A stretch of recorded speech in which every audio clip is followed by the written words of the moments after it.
You meal prep. You buy organic. You even skip dessert. So why does your metabolism seem slower now than it did when you were living off of top ramen and margaritas? In today's episode, I'm peeling back the curtain on 5 so-called healthy foods that might actually be slowing down your metabolism, and why the very foods you thought were helping you lose weight might actually be keeping the scale stuck. Yeah. So grab a quick potty break and your favorite protein bar. Well, you might want to hold off on that one until you hear the rest of this episode. So I'll be right back to break it all down in less than 90 seconds. Welcome to Are You There Midlife? It's me, Monica. Hi, I'm Monica Topetti, wife, mom, health coach, and hormone imbalance survivor. And I'm on a mission to help women in midlife balance hormones naturally without drugs, doctors, or divorce. Are you tired of dealing with heavy, painful periods that look like a crime scene? Are you sick of struggling with anxiety, fatigue, or brain fog that... What was I just saying? Are you frustrated doing all the things to lose weight but still packing on pounds faster than a real housewife changes Birkins? Girl, you are in the right place. Join me each week as I spill the tea on what to expect in perimenopause and beyond. From IBS to insomnia, bloating to funky body odor, I'll unpack all the weird stuff happening inside our midlife bodies, plus give you the latest science and holistic solutions to manage it all. So ditch the Spanx and hop on board the Hot Mess Express. Let's do this. Hey, beautiful. Welcome back to the show. Let's get right into it. Today, we're continuing my What I Wish I Knew at 40 series. Now, if you missed episodes 96 through 100, I'll be sure to link them in today's show notes. In today's episode, we're talking about our diet, specifically the sneaky way it could be sabotaging your weight. Full transparency, 80 to 90% of the women I talk to on a daily basis tell me that they're eating clean. They're staying away from sugars, eating more protein, even cutting back on coffee. The problem? They're following the same clean diet that worked for their 30-year-old metabolism and hormones. Here's the thing. What's often considered healthy or clean for most people can actually work against our hormones in midlife.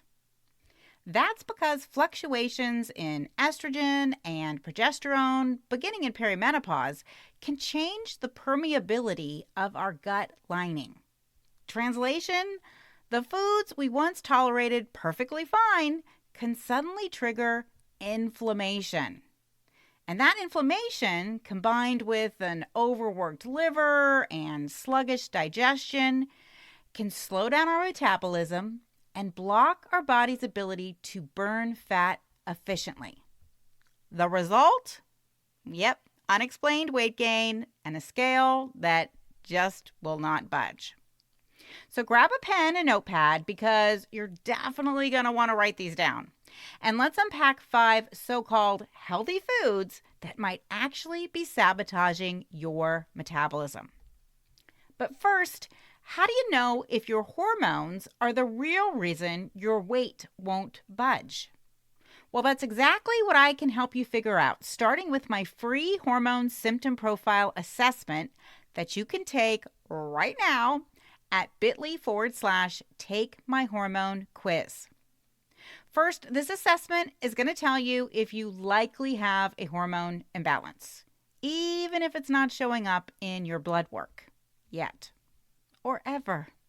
Secondly, it's going to reveal which hormones are most likely driving your symptoms, so you can finally focus on what your body actually needs to heal.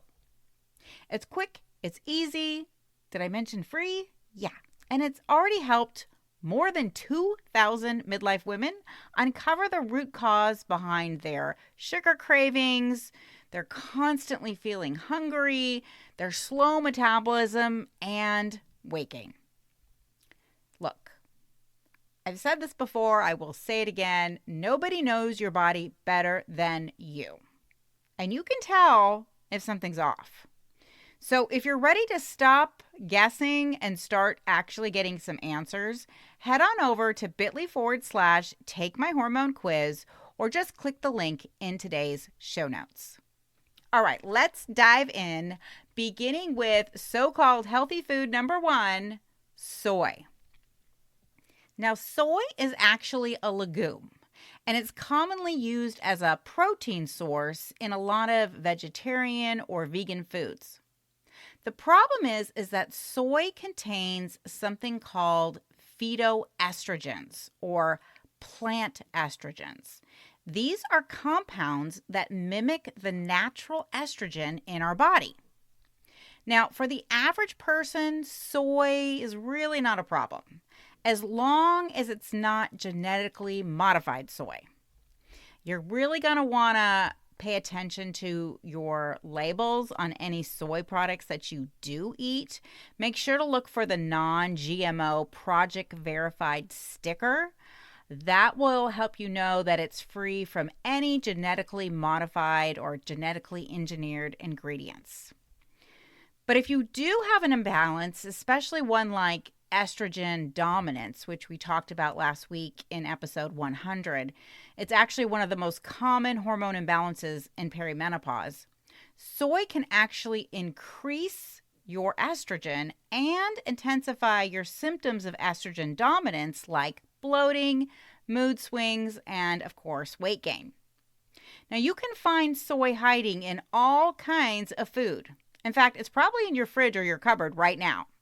Foods like edamame, teriyaki or soy sauce, vegan or vegetarian protein powders and bars, soy-based coffee creamers or yogurts, and of course, any kind of meatless meats like brands including Impossible Foods, Morningstar Farms, Beyond Meat, or Tofurkey. So yeah, you might want to press pause on Meatless Mondays till menopause. Next up is gluten. Gluten is a protein found in wheat, barley, and rye flours that can spike inflammation and disrupt thyroid function, especially in women with an existing hormone imbalance. That's most of us. That's because gluten irritates the lining of our gut, and it can lead to something called leaky gut or leaky gut syndrome. When that happens, these small little food particles and toxins actually enter our bloodstream, and that triggers our immune system and sets off a bunch of inflammation throughout our entire body. And once inflammation takes over, that's what slows down your thyroid's ability to do its job. And that can result in low energy, a slower metabolism, and of course, stubborn weight gain. Here's the really sneaky part. Gluten isn't just in our bread and our pasta. It's hiding, like everywhere, in sauces, salad dressings, soups, even flavored nuts and veggie burgers. So make sure to read your labels carefully. Okay, next up is grains. Speaking of bread, the next so-called healthy food that might be secretly slowing down your metabolism is grains, whole grains.